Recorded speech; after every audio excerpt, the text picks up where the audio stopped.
Processing. We are live. All right, greetings everyone. Welcome to Ikhambi Natural Healing Session. We are today having a roundtable discussion, and our roundtable discussion is centered around our roundtable session is centered around the neter by the name of Heru. Abaningi bayamazi uHeru.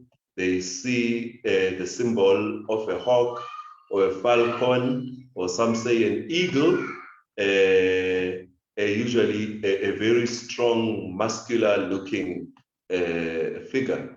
That is the neter by the name of Heru. For those who are familiar with us at Ikhambi, we know we speak about neter and neteru, which is the ancient Kemetic way of saying divine or natural forces, or natural forces with divine powers. So today the roundtable discussion is really centered around that neter that we call Heru. Igama Menzi Maseko, and I'm with Nelly, Nkosi. She's going to be joining us in a few minutes. Allow her to give me a sign, and then she'll come and greet everyone. This roundtable discussion, as I said, is centered around Heru. Now, this Heru has a lot of different attributes, and some of the attributes are the solar plexus. The center of Heru is here, Ovalweni, around the area which is called where the heart sits. It is called the solar plexus, which is just right here, just at the center of the would I call the breast area, or the area right here. It is called the solar plexus amongst the 7 chakra points, the 7 known chakra points. We know that there are 14. There is a teaching that teaches us about 14 chakra points, and there's a teaching that teaches us about 24, and there's some wisdom, Kemetic wisdom, that tells us about 28 different chakra points. So the chakra points are the energy points. These energy points are basically the energy throughout your whole body, the points of intelligence, of natural intelligence, or the points of healing that must always be open for influence, positive influence, positive natural influence. And sometimes they can be blocked. And we're going to speak today about what are the various ways where you can unblock those chakra points, but specifically focusing today on the chakra point, which is called the solar plexus, which in our last year Heru session, we spoke of this point as we asked abantu abadala, and they called it ucabango, which is where Heru stands for kingship and rulership. So we were just having a discussion that that is the place, the king, and a king, a good ruler, a good divine ruler, a righteous ruler, please not it. A divine ruler rules from the heart, does not always rule just from the head or from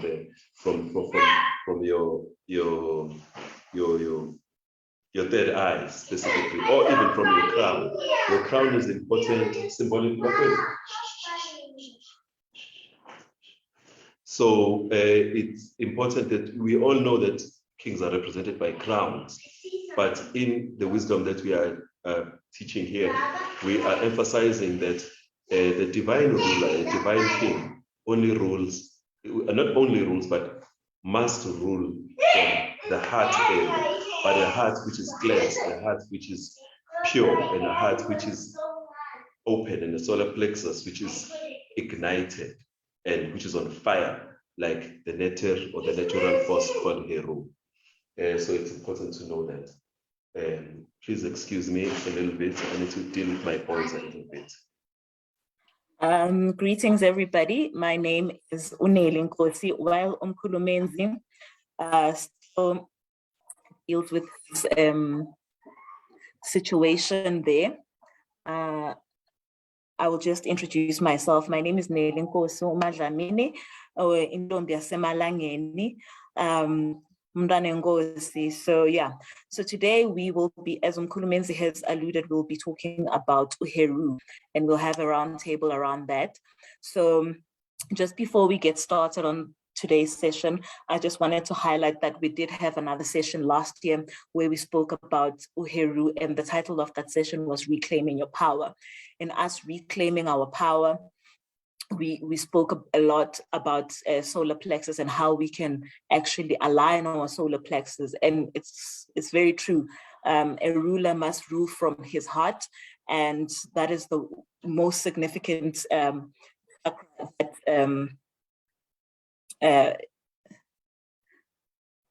that is the most significant chakra that a king uses to rule. In the interim, I will just allow Menzi to lead us into the breathing meditation and also the pledge. Wonderful. All right. So we start, as we've given that introduction about the Neter, Heru, the solar plexus, and the chakra points, and all that.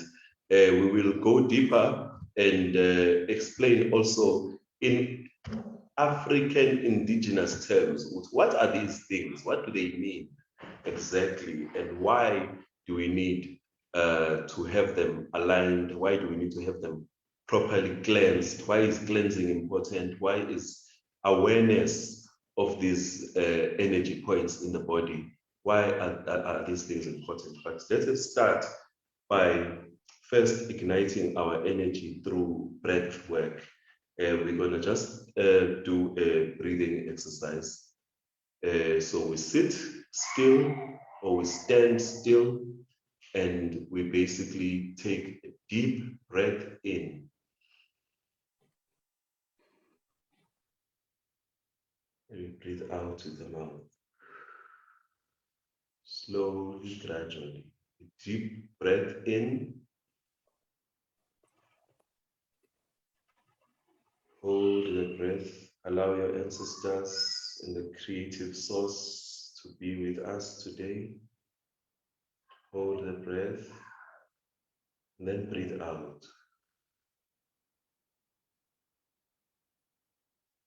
Take another deep breath in, deep into the solar plexus, from the mouth down to the neck, down to the lungs, and down to the root.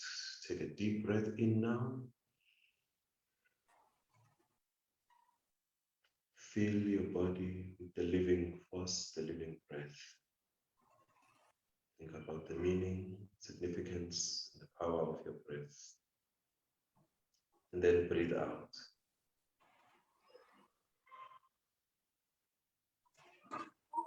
And then you relax your shoulders, take another breath in.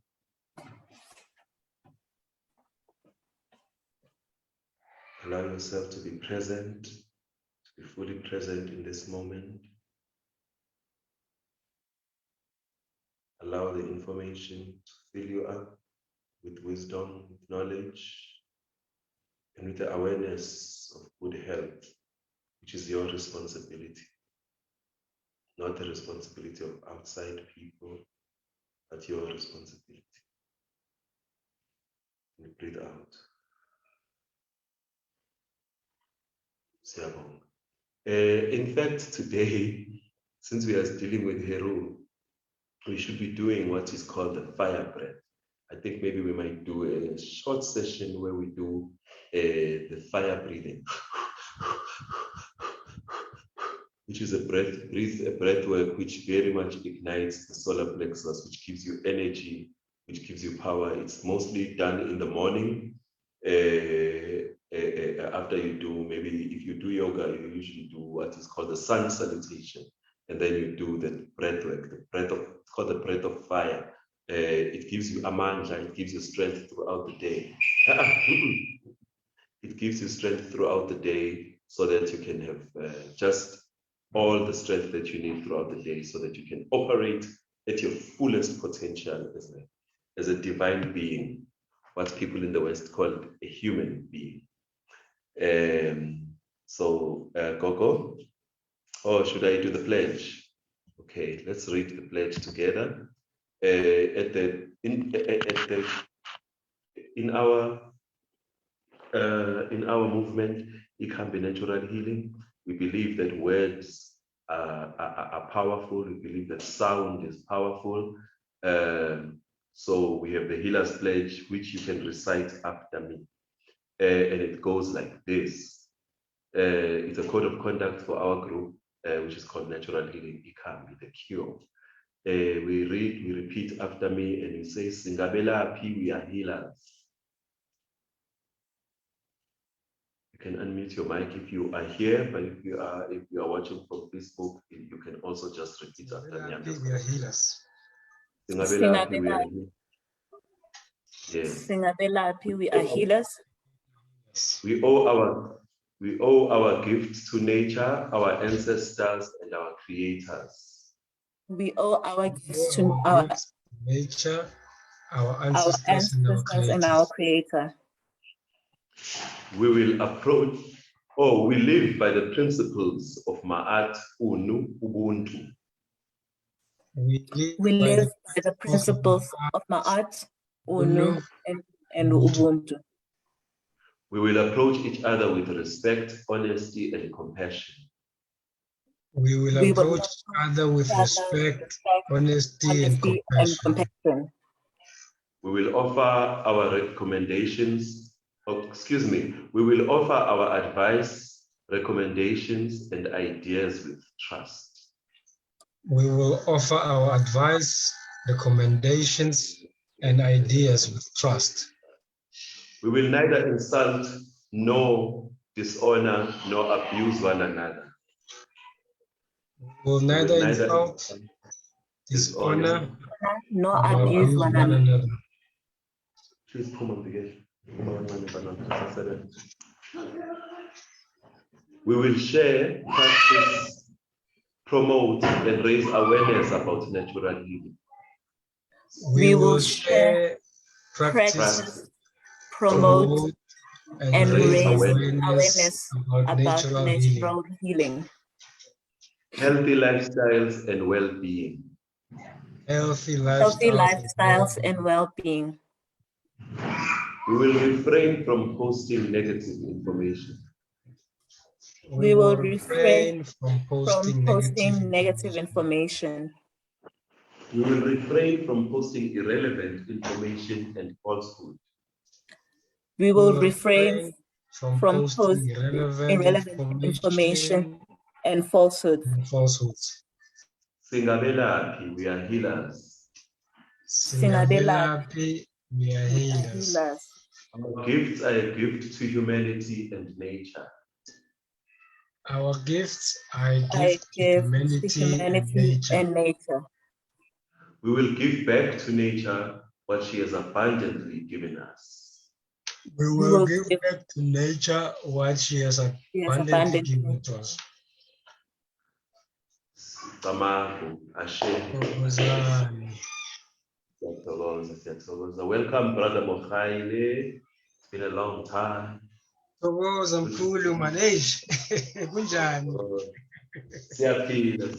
We give thanks for life.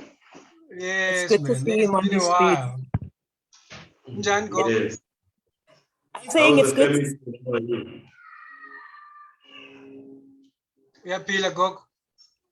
No, I was just saying it's good to see you on these streets.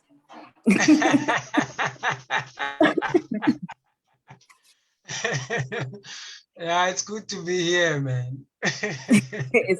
Mokhaile, for those who are not aware, Mokhaile is the founder of Wikipedia. He is a friend of Ikhambi Natural Healing. Yes, so he's one of our regulars on this in Healing Sunday session. Thank you for that warm welcome. Yes, So we are talking a lot.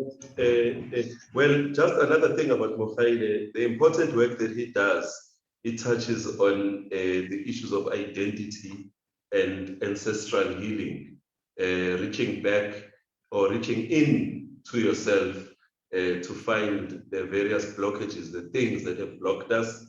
And his work is not focused just on individual ancestral healing, but it seems to tap on issues of national, or I would say communal. by national, I mean the whole Black nation. It touches on all, on people's, our journey as African people has been traumatic throughout our encounters with the rest of the world and the rest of the people which we are called humanity, which do not display a lot of humanity. So a lot of that, his work touches on healing those parts. We will touch a little bit later why the solar plexus is a carrier sometimes of all that trauma. And we will touch on the various things that you can use to unblock that trauma. And maybe we'll ask Mohaile on the various methods that he may use, that he may use to deal with that kind of trauma, intergenerational trauma, which a lot of religions lately are talking a lot about, but they are not touching about how even the religions that they are operating from are actually part of the cause of that intergenerational trauma. But it's not just religion. There's lots of different forces, lots of systems, lots of things that cause the imbalance. Some of them have nothing to do with other nations, have everything to do directly with us, being us, and not dealing with certain things in our lives. So, Gogo, is there anything you would like to add before we launch deeply into it and speak about the solar plexus, speak about Heru, and maybe give a few backgrounds about why the native Heru is celebrated and commemorated at this time?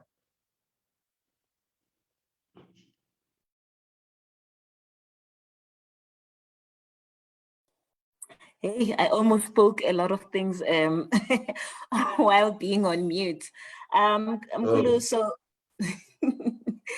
so Heru, for me, you know, it's one of those seasons where you really need to tap into your kingship, you know, the royal power within you, you know, and there's a lot of things that we can talk about when it comes to Uheru and how we have so easily given up our own power in the process. So for me, I just wanted to remind people that we had this in-depth, I think I did mention it a bit earlier on, that we had an in-depth session last year during the season of Uheru, and we spoke a lot about Heru. And one of the things that we actually touched on was the elements that will help us be more aligned with with the energy of Heru. So what we spoke about is that the stone, or rather the stone that help us to be more aligned with Heru is the obsidian. And we also spoke about the mineral that will help us to be aligned with Heru is the gold. And we also touched on the tree, which is olive. And I know Mkulu has a lot to speak about when it comes to olive, but it's interesting that olive oil is what is used. Well, some recommend it as the base for a lot of oil. When you do oil tinctures, you can use it as a base for your oil tinctures. We did speak on how you prepare oil tinctures in one of our previous sessions. So please do go into our YouTube channel just to see how you prepare oil tinctures. And yeah, and we spoke about turmeric as a herb that you can use to align your solar plexus, as well as, yes, align your solar plexus and your gut system. And we spoke about how you can prepare turmeric tea and how you can prepare golden milk. And turmeric, we've spoken about it immensely on our previous sessions, and it would be very, very important that you go back to those sessions and actually familiarize with yourself in terms of what we have spoken before. But the basic and the core of it all was that your gut health in terms of aligning your solar plexus is very, very, very important. And I think we did say, Mkulu, while we were speaking before we went live, is that indlala ibanga olaga. And also overindulging, eating too much, desensitizes you from certain things. You know, when your solar plexus is not aligned, it messes up a lot of things, overindulging and underindulging. It messes up with your alignment. And one of the things when your solar plexus, when we speak about unaligned solar plexus, you speak of anxiety, fear, constant fear, and being insecure and not stepping into who you are meant to be. And when we speak about an overactive solar plexus, we are speaking about a person who operates from a place of ego, as somebody who lacks emotional intelligence. Like it's basically a person who is centered around themselves. In some ways, although I don't really like throwing in this mental health diagnosis, but we can speak about a person who's like somewhere there, narcissistic behavior, and I'm not saying that you are narcissistic, but it's exhibiting symptoms of narcissistic behavior. That's when we speak about a person who has an overactive solar plexus. So how do we then how we align all those things, as we spoke immensely about that. So today we are just merely continuing from that discussion in terms of a king rules from the heart, here, that place here. And it's one of the most critical places, because if a person was to hit you really hard here, you will die, I think did we say that it is believed in some tribes that is where the soul resides, like Ubuntu, like the essence of your life essence resides. That's why it's one of the most important areas, your solar plexus chakra. And what we emphasized during the last session is that don't be too obsessed sometimes to open your third eye. I know in this day and age where we are in 2022, we constantly are in this thing of opening your third eye, opening your third eye, opening your third eye. But people don't take into account the importance of your solar plexus, and and that's why we have a lot of people who are not in tune in terms of desensitized in certain issues, and don't be obsessed about opening your third eye. It's not for everyone, So sometimes to be a good leader, you need to lead from your heart. Kulu, do you want to add? Yeah, we've said a lot in this platform about the importance of the heart, but we must know that in this area, it is not only as important as the heart is, and we are talking about this day and age as the age of heart leadership, not just of psychological leadership. In the past 20 years, they've been speaking a lot in Kuma boardrooms and places of industrial and commercial leadership. You've had a lot of people doing workshops about emotional intelligence, right? And this emotional intelligence does not basically mean that you do not use your brain, you do not use the functions, the faculties of the mind are no longer necessary. It simply means that we need to understand our whole body. The whole body is important so that we have human beings who are well balanced, who are not only well balanced for themselves, but that being balanced within yourself, being healthy spiritually, emotionally, psychologically, socially even, it actually helps the rest of society to function better. We do not walk around with our heads, with our noses up high, with our egos unchecked, with our identities, living false identities, basically. So it's very important that this part gives you a balance for the rest of your body. In fact, all the different chakras are important, but there are those chakras which are central to the well-being of the rest of the system. I'd like to just maybe read a quote here that emphasizes the point that I'm making and emphasizes some of the things that I was saying about Mokhaile's work with Wikipedia and some of the things that you were saying, Nelly, Nkosi. So it says here, it's just some information about this. the solar plexus. It says, by keeping the solar plexus chakra in balance and flowing freely with energy, we can empower ourselves to live with a strong sense of identity, purpose, confidence, and motivation. Instead of obsessing over maintaining control in our lives and relationships, we can develop the personal power. This is now Heru now, the personal power. We can develop the personal power to let things go and live from a greater feeling of freedom. With an aligned solar plexus, we can be our truest selves, most authentic selves, and in all we do and in every choice we make. You see, so that for me kind of encapsulates the kind of the topic that we are speaking about now.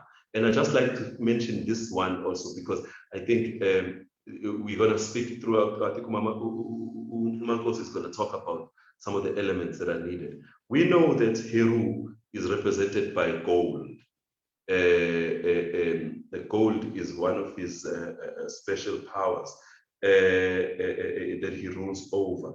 And so the color is yellow. The color is yellow, and the element, what you call it, the cosmic light, is the sun. We will explain later. There are a lot of mythological explanations for that. But here in Ikhambi, we're really focusing on the health part. So just listen to this part about the crystals that are related to Heru. Using crystals for the solar plexus chakra helps you to connect with your sense of purpose and responsibility for life. This chakra, the solar plexus, this chakra is related to the color yellow, in part because of its immense tie of the power to the power of the sun. Citrine is a yellow quartz. That is a crystal, HLTs. Citrine is a yellow quartz used to heal this chakra. That ranges in shade from light yellow to brownish hues. Yellow tourmaline. Tourmaline usually comes in black, but there's a yellow tourmaline. It's a protected stone. It protects Iyad, it protects the house.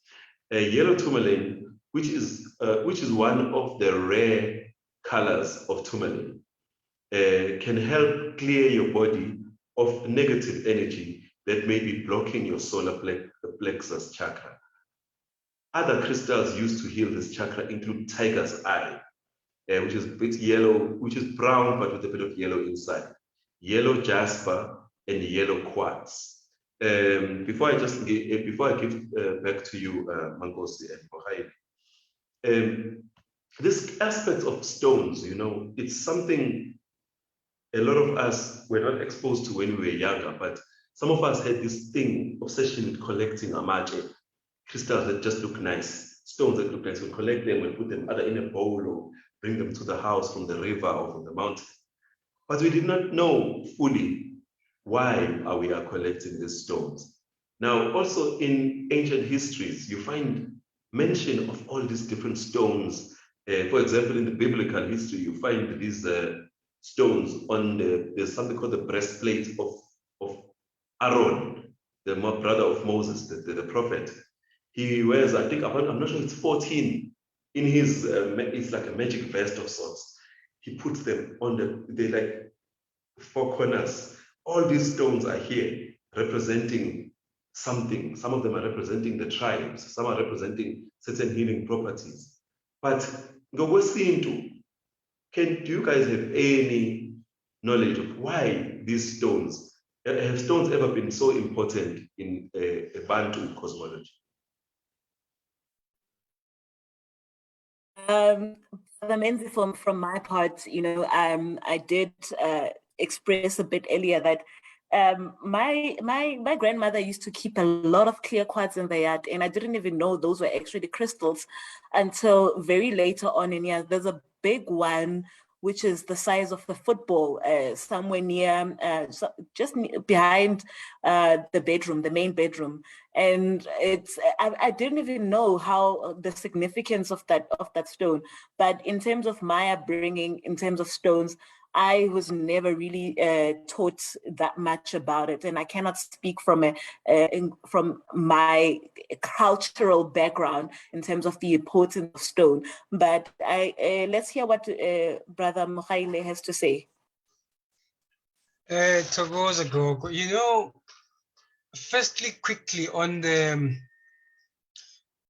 solar plexus itself. Let's see. Just off the camera.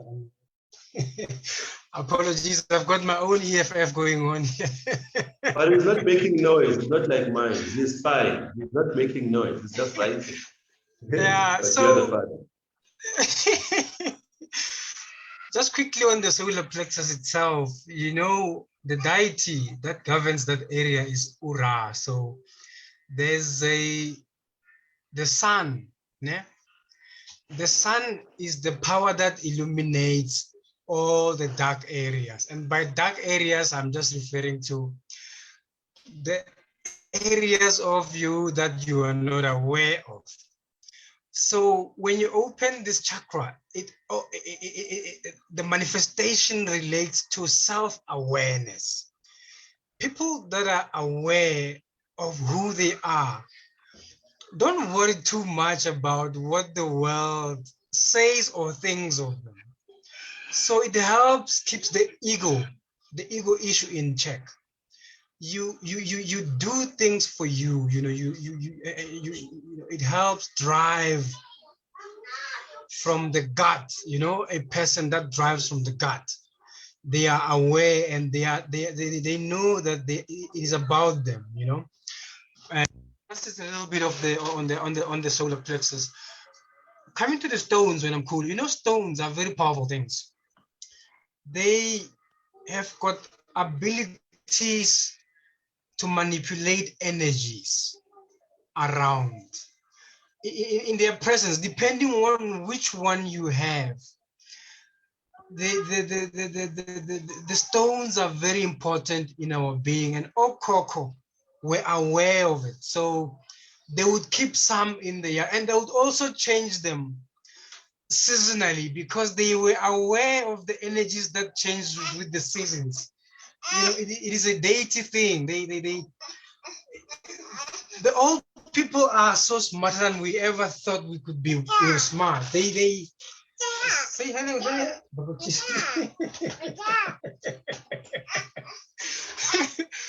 We are parents. They were aware. So the stones and Amkulu, we Okoko were aware, and they've always been aware. And they also knew there were seasonal things. They were not just things you know that worked throughout the year. They knew which one would be effective in which season and how, you know. So that is why they were also seasonal. They were not just things they kept throughout the year. I was aware that my grandmothers had ones that they kept. There are these magnetite ones. They had something to do with agriculture. So they would in the plowing seasons, they would have 4 of these in the what do you call that garden we had? It's a big one though, not the one in the yard. You know, in the village there would be one in the yard, and there would be the massive one that the chief has cut for you to go and plow there. They would keep those. Yes. Yeah. There are those that they kept there for the plowing reasons. Apparently, they would help with the turnover, you know. So they were aware. We've always been aware with the vitality of the stones, how they worked, and when they worked. For example, there would also be one, I don't have its name, but the one you keep where you sleep. I'll find its name for you. It would help with the energies of the night and the dreams, the patterns of your dreams, and you know how, or when the dead come to visit, that would help also amplify their messages and all of that. So the stones have always been important and must never ever be underestimated. And it's important for people to learn how the stones help and which ones are for which purpose. With that, I would like to go back. Yes, Mkhulu, this thing of our ancestral knowledge, like Nkosi just said, and yourself, there is a challenge when it comes to African, what they call African epistemology. African, the way we preserve our knowledge. And the way we pass it forward. Now, this is the same with the issues of kingship, I'm saying it's a challenge, not a problem, because we are constantly in almost a competition between ourselves and the West, or Western modes of being. Now, our parents would not sit us down and teach us certain things, but they had time to sit us down and teach us Bible. But they did not have time to sit us down and teach us why are they using certain natural elements when we are sick, when they don't have money usually to take us to the doctor, or when they prefer to use certain natural elements, things which are in the yard, we are not set down to explain what kata is for what until we grow up an animal. We never get set down to explain that rock which is in the edge of the garden is for what. Our people honestly did not find those things as important. It is very few people in their families. It's very few people. Like I've seen when I look at Mama Marcelo Motse, when she speaks about her parent, how her uncle or her grandmother or whatever, she is one of the very few people, or people who grow up with Ubungoma in their family. We not all grow up with those elements of Ubungoma and Nyaga and all that. So indigenous knowledge, which is very important, really dies with the old people. And we have a challenge in there, because right now we are trying to articulate it on a technological platform. We know that we saw it when we were small, especially when we were really, really young. Somehow when we grow older, I think maybe it's because of the spaces we live, And I know that when I was much younger, around my children's age, 5, before I was 10, we visited the rural areas a lot, even though I'm from a Lokshi.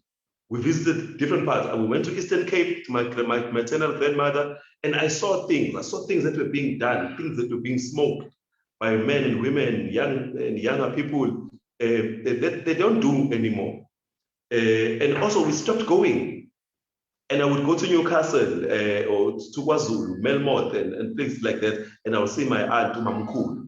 Umamkulu would perform certain things in the house. That way she will not teach me. She won't teach anybody else with why is she doing those things. And those things preserved us. But now we do not have them in theory because they're not written down. We were not set down to be taught them, but we were taught about Abraham and Abednego and all that. The knowledge of Hebrew things is so crystal clear in our heads because it was taken somehow as superior, even though we knew we lived with this better energy. This energetic work, all this energy work was all around us, including the power of the sun. The things about don't wake up after the sun has risen, wake up before the sun. All those little things that we were taught, but we were not actually shown to them, given to them as a science, so to speak. I hope I'm clear. Mkhulu, do you not think that part of the reason why some of the information got lost somewhere along in terms of being passed down from generation to generation is because we come from an era where children must be seen and not heard, and I'm looking at how I engaged with my son, with my own children, and I think that they are more asking than what we were, because you tell him, no, don't do this. He's like, why, mommy?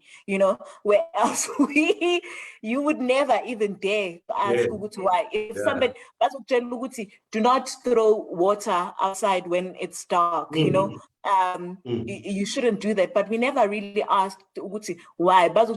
They will say, don't put izibi, like dirt. It is not done.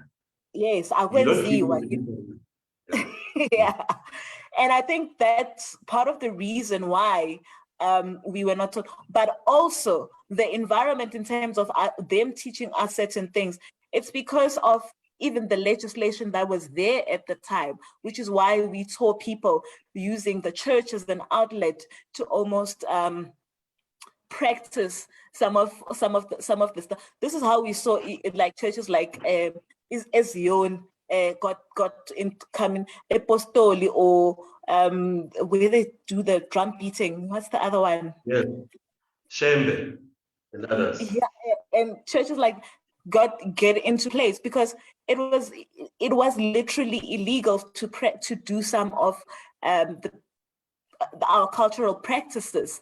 And so I think also that contributed, and I think that's probably what influenced our parents don't talk about it, let's teach them that this should be done. They do it, but then they don't talk about it. Would say, no, we're doing this, for this and this and this and this, because it might just be seen as witchcraft. We still remember the Witchcraft Act. And ironically, that some of the elements of that act are still in force even today in 2022. So yeah. Yeah, just quickly when I'm a Nkosi,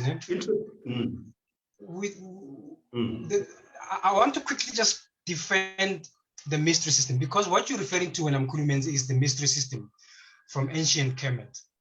In ancient Kemet, there was a reason why information was withheld from a certain group of people classed by age, by gender, and then by capabilities as well. That system was the most, according to me, the most intelligent system of all systems. And I'll explain why.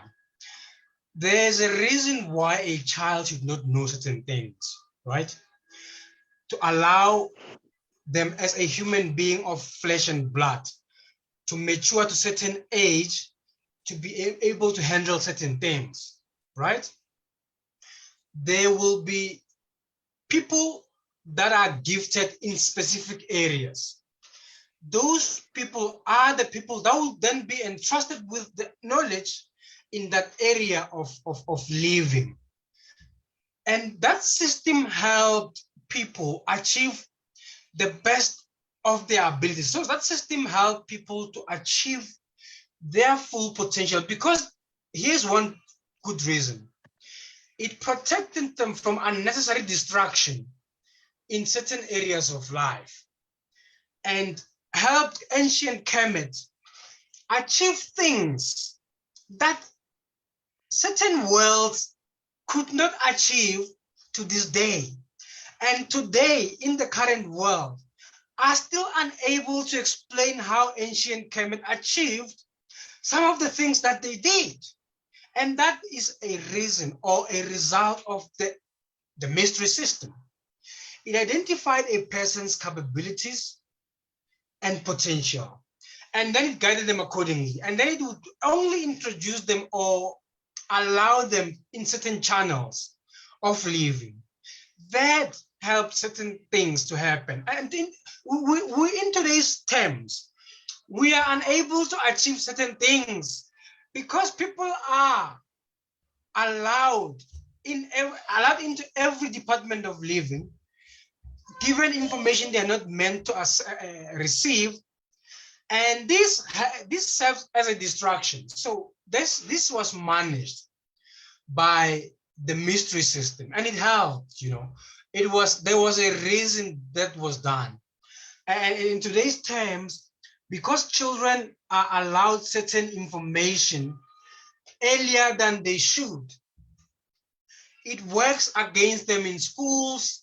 It works against us in our homes. It works against us in our communities. That is why our communities to this day, today, are in the shape that they are. We are in a very bad shape as communities. We have got to accept it. We can take that report that was released by the Department of Education last year. The pregnancies we had at schools, the murders we had at schools, the substances abuses we have at schools. It is because of information being released earlier than it should to children.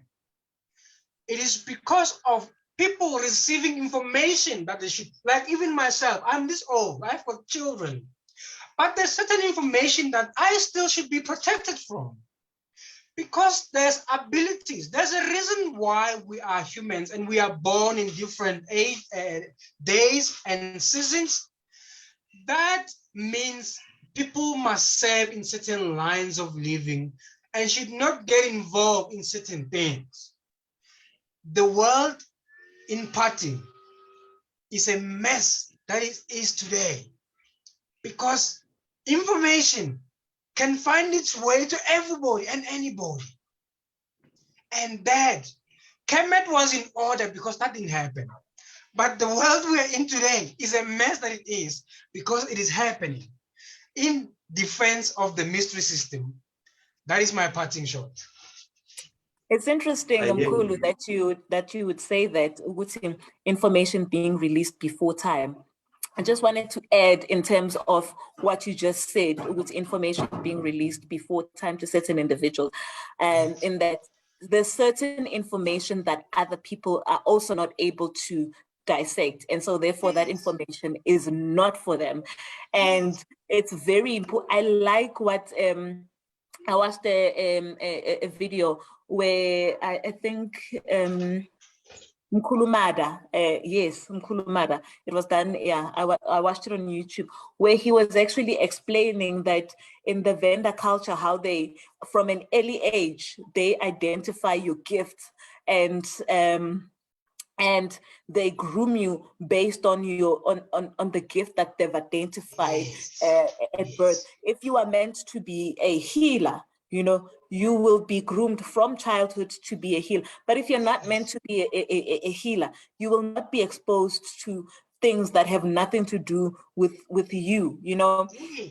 And hence, I think it also takes us back to the beginning of our discussion that there is this obsession in terms of opening the third eye, and it's opening of the third eye is not meant for everybody.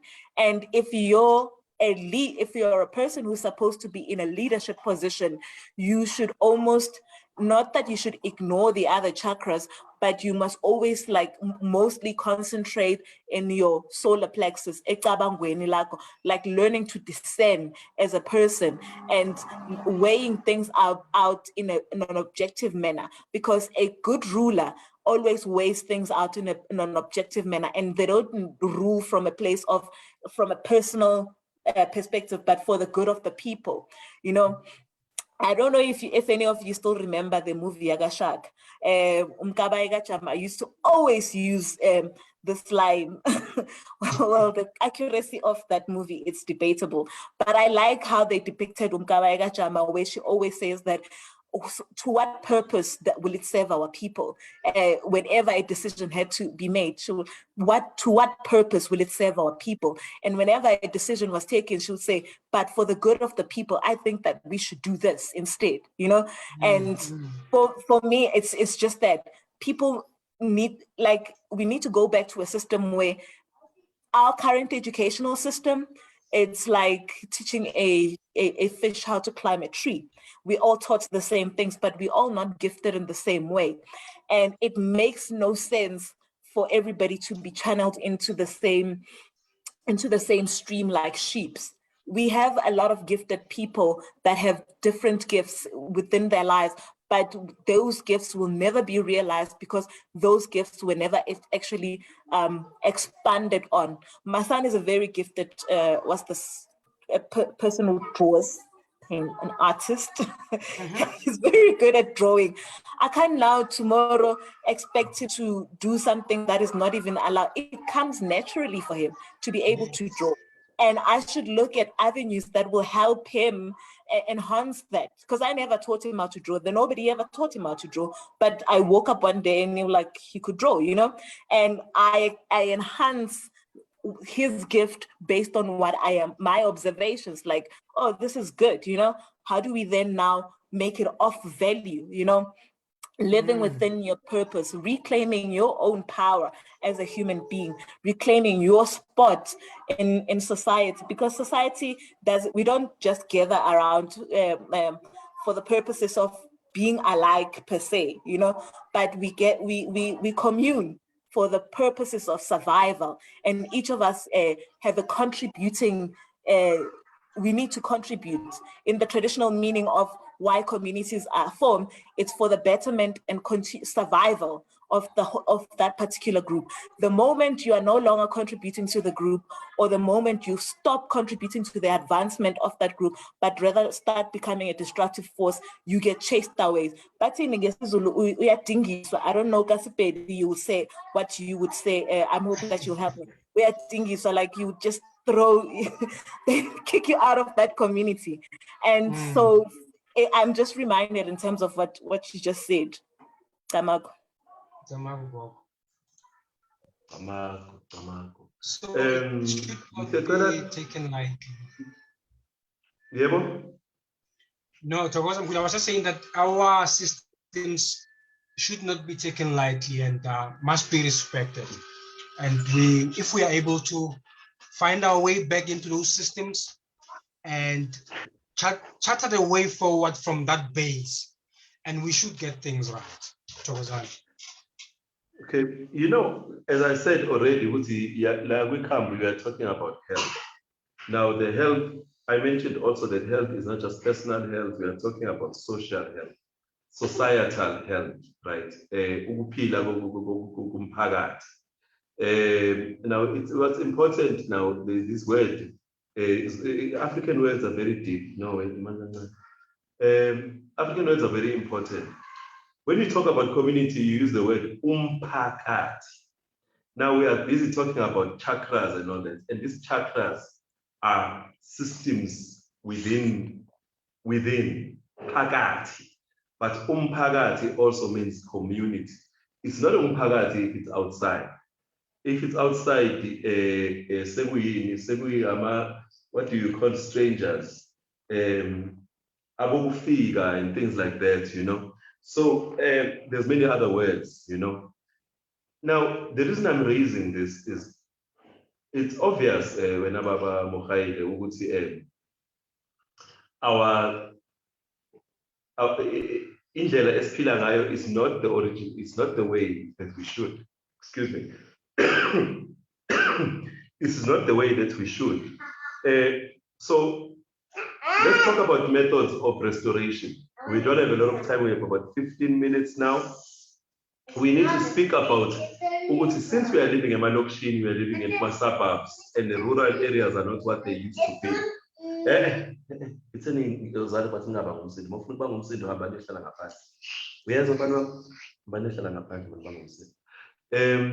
so the issue now for me is the work that we do with even the Institute of Africology and various other institutes that are out there.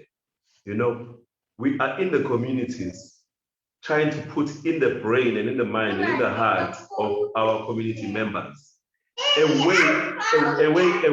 way of thinking. Oh God,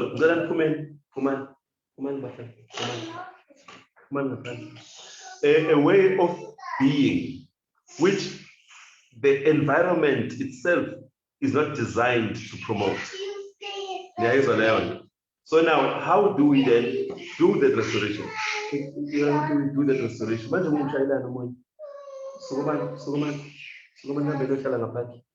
Yeah.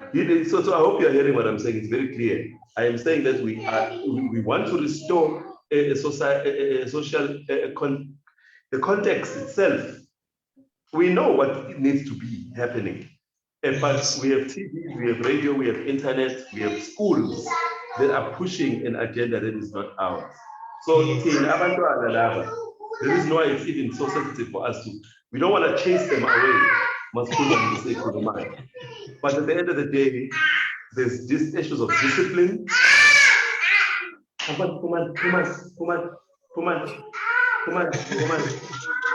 Yet at the same time, we want to instill those values which we know are good for the well-being of the individual and the society. Just before Pendu, I just want to zero in again on the fact that since we are talking about Heru, we are talking about Varumyang. We are talking about the sun. You already mentioned this with sun energy. It illuminates and all that. You know, it illuminates part of the that cannot be seen. I just wanted to say that in India, when they talk about this particular chakra, solar plexus, they say the mantra is the mantra of I can. So I can, it means the ability to do something. You raise up the energy and the ability and the capability to do something. We know that when the sun makes everything grow. And there are so many other aspects of the sun that are so powerful. They are represented here by Heru. So that information, I teach them here on the weekend of Tapetambama. But when they go back to school, that information gets sucked out by something else. You know. So how do we restore that? I'll give 5 minutes to speak about that. Yeah, it's going to be brief.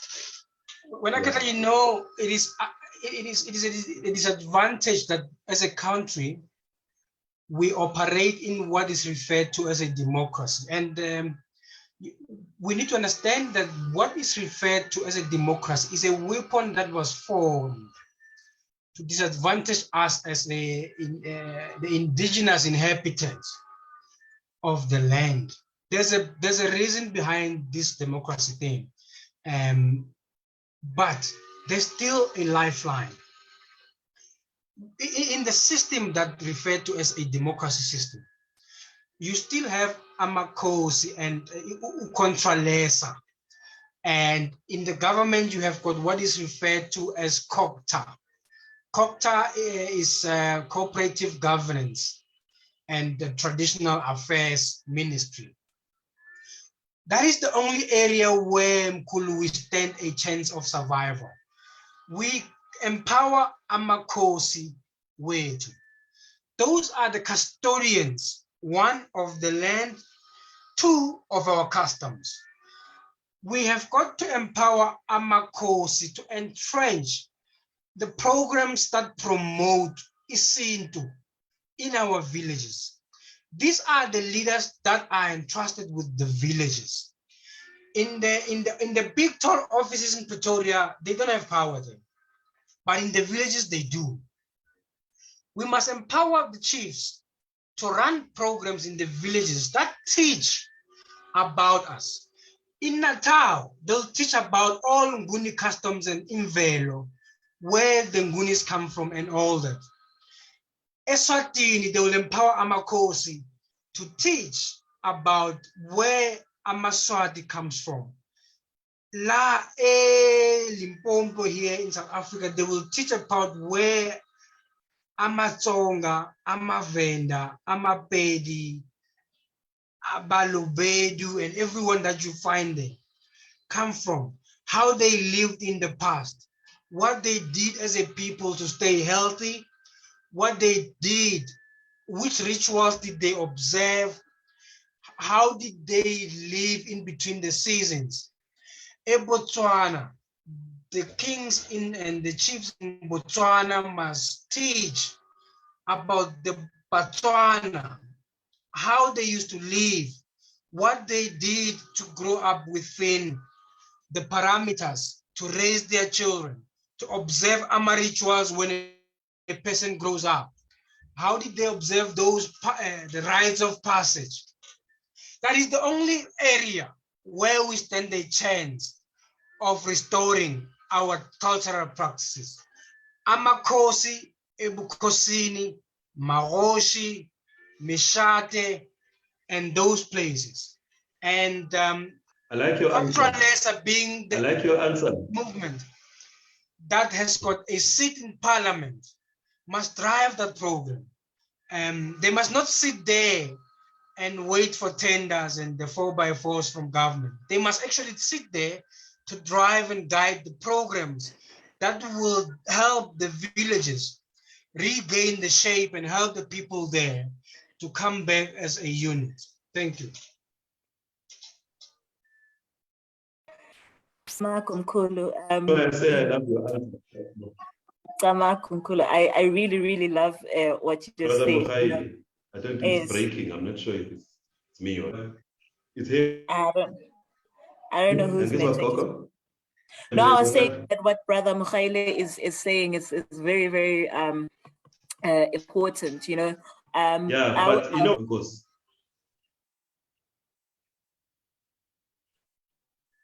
you were saying Mkulu? Please continue. Oh, okay. No, so I wanted to take it. I wanted to take it. Okay. I wanted to take it as a notch down a bit in terms of restoration of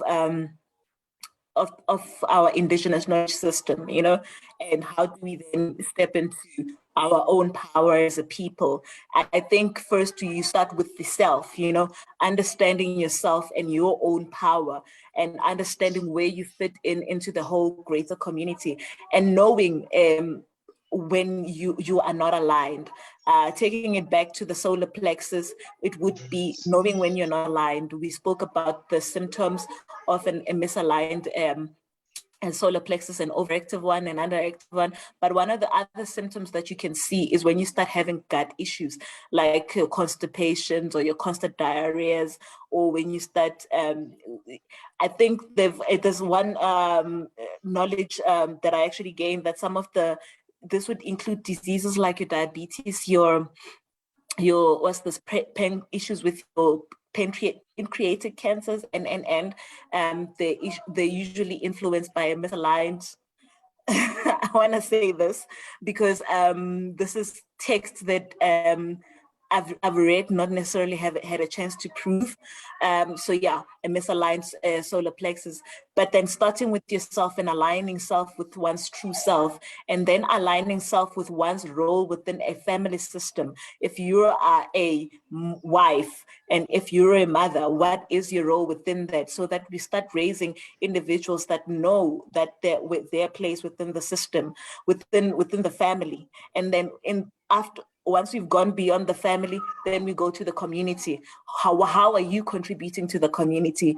And then bring it to the level that Brother Mikhailo was speaking about, the community and the chieftaincies as well, your role within there, you know. So yeah, that was my 2 cents worth of a contribution. Mkulu?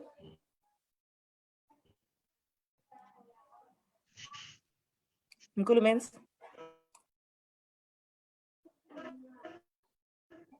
I'm struggling to hear properly.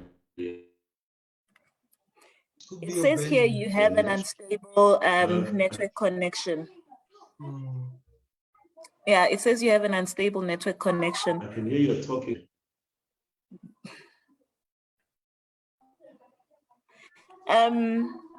No.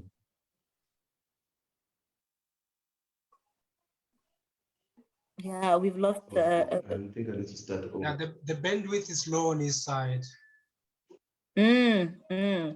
So I just wanted us to touch on a few stuff while Mkulu Menzi still sorts out his network issues, is that some of the remedies in terms of aligning self would be exercising. Mkulu Menzi spoke about the hot breaths a bit earlier on, and meditation, and like also counseling. You know, we think that counseling is something that is actually foreign in terms of our cultures, but we've always had, if that our own chiefs, when we look at, they would not have izindunas and advisors, you know, as part of their system if coaching and counseling was not part of our indigenous knowledge system. And we need to start bringing those things back, because absent fathers, absent mothers, also contributes a huge factor in terms of that. And having that one person who will guide and show you the way is one of the things that one can look into in terms of, and also making it a habit of detoxing your body from a physical standpoint, detoxing your body. Don't wait for something to go wrong. Because I know sometimes we always seek remedies when there's something wrong with your body, but like detoxing your body spiritually, like in Tlambululo, and also the physical one, which is ngokupalaza, to purge, and nangokuthatha. I'm sure Mkhulumi has mentioned the English name for that, but I forgot it.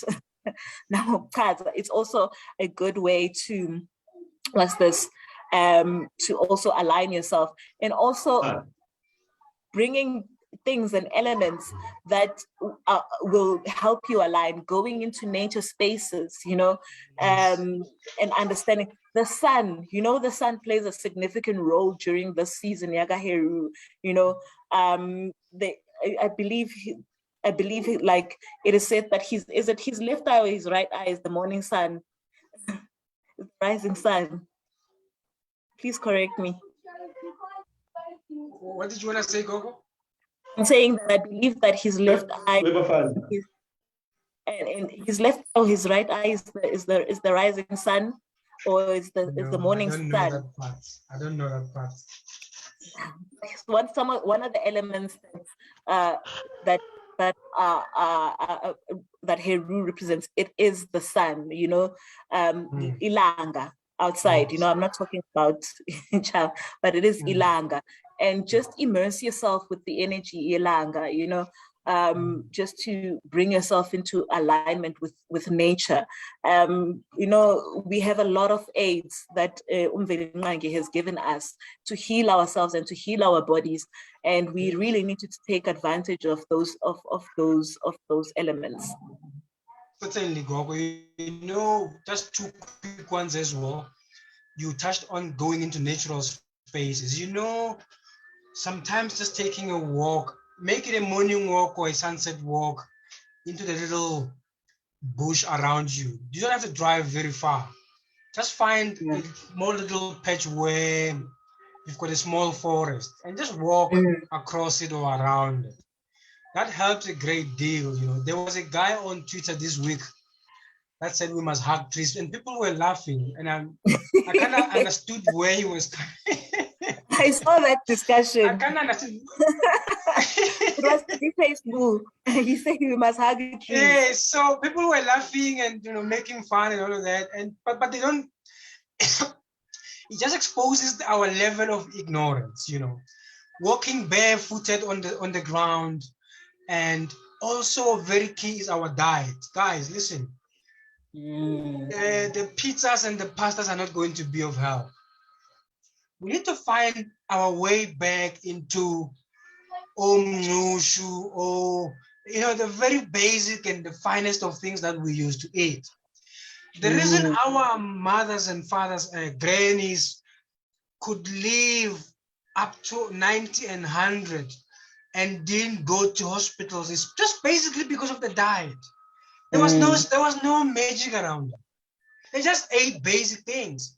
Our bodies are made to digest certain things and seasonally be exposed to certain things. There's a reason why we get certain things in summer and certain things in orange. But today you have all of them all year round at the food lovers market and all these places. It is just there to kill us and you can't even see it. Ask yourself the question, why do we have all those things all year round now? And we have got all these heavy hospital bills and medical bills. It is related. There's no secret around it. It's not rocket science. It is, we are eating ourselves into graves. It's basically our diet and basic things we do daily. Spend 5 minutes in the sun. Spend 5 minutes, drink water. It's not science. It's just basic things, I love what you just said. Spend 5 minutes with nature. Also, I think what would help is for people to start keeping gardens within their homes, you know. It can be a small herb garden, could be like a big garden, depending on how much space you have within your environment. But keeping a garden is very, very important in terms of curating what goes into your stomach, you know. And yeah, and also staying away, as Mkulu had said, staying away from processed food, you know. Try to eat stuff in their natural form. As much as possible, you know, and also manage your colors as well. You know, when you manage your colors, your yellows, your reds, your greens, you know, it would be really, really, really helpful in terms of helping us in terms of improving our diet and making sure that we don't find ourselves, because solar plexus, as I mentioned earlier, one of the symptoms of an imbalanced solar plexus is your stomach problems, the colon problems, you know, digestive system problems, you know, understanding that, okay, before I run to the store and get a sachet of whatever products that you use to make your stomach loose, if you have a bit of constipation, understand that ginger can help you with your gut issues, understanding that lavender tea can help you with some issues in terms of digestion, understanding that turmeric, if you go back to the last session that we did last year, I'll post it on our YouTube page, that understanding that turmeric will help you with your digestive system, and there's a lot, you know. Spinach is also very good in terms of helping you with your digestive system. Cabbage is not for broke people. Cabbage is not for broke people. It is not. So cabbage will help you with your digestive system, you know.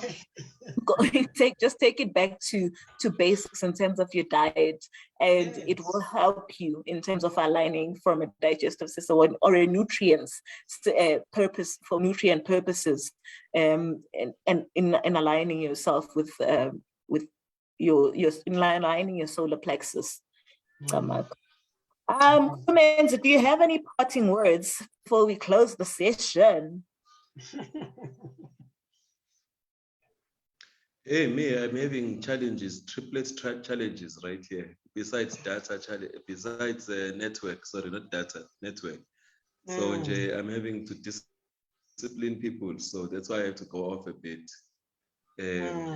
So no, I have nothing much to add, only to say that all the answers that have been raised regarding the institution of kingship, just basically healing the institution of kingship. There's a lot of people doing a lot of good work with regards. There's unitralesa also, which is a movement that emerged out of contralesa when some of them realized that contralesa is not doing what they're supposed to be doing what they say they are doing. So they formed another movement of kings called unitralesa, with a couple of other, I think Nkosi Asembo, Baba what is his name? Nkosi Pungane, the third, is one of the leaders of that one, you know, and he is very much into information that is esoteric also. He's dealing with a lot of esoteric information and is keen to bring back indigenous knowledge systems to the center of everything so that communities can be healed, right? So I'm happy about that. And that is not to say that contralesa must not exist. I'm just saying that there are kings and queens who are looking at a wider and a more systemic way of dealing with the with the sickness in our society. So no, just thank you, Nkosi, with the stuff that you brought back about what are the various healing elements. Exercise is very important. I'm not sure if you mentioned exercise. There are certain kinds of exercises that we need to do to strengthen the heart, to strengthen the heart chakra. Food that we need to get back to the indigenous food, using it much more often, especially for the young ones. You know, veg has absolutely no no matter what they write, the white porridge made from the industrial, it has nothing in it. Yet we have amabele, we have, you know, they make it into maltabella and all those kinds of things. And we have a lots of things. And the stuff that really connects us to the sun also. Fruits, for me, fruits are one of the most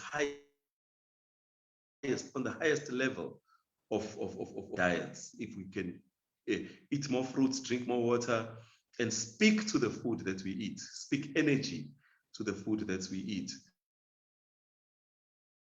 then we'll be proper followers of Heru. In ancient times, the Shemsu Heru were people who would go through the rites of passage that you're talking about, of going through the temple, through the different age groups, and get certain kind of grooming so that you understand it. Why is Heru in the morning, in the day, in the afternoon, you know, and when Heru is underground, why is he called Ikhambi?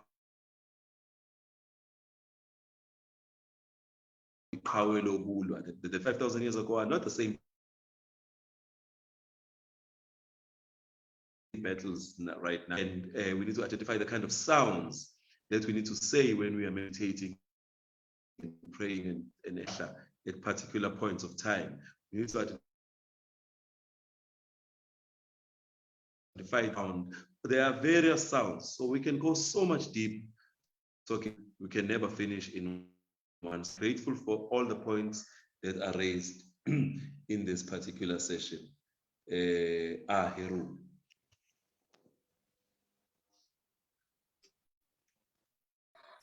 So as we close the session, I just wanted to yes, thank you so much, Mkhulu Menzi. Thank you so much, Brother Mkhaile. So as we close the session, I just wanted to remind our people, you find us on our socials as Ikhambi Natural Healing on Facebook, Instagram, as well as on YouTube, Ikhambi Natural Healing. And also follow us, like us, put in that notification so that you know when we go live and when we have these discussions, so that you can be part of these discussions as well. Next time when we meet, it will be the season of Ugeb, Father Earth, you know, Father Earth. So yeah, I look forward to having that discussion. So please do join us on our next session as we discuss Father Earth. In that note, Samaku, beloveds, thank you for holding space with us. Thank you for joining us today. Love and light, beloveds.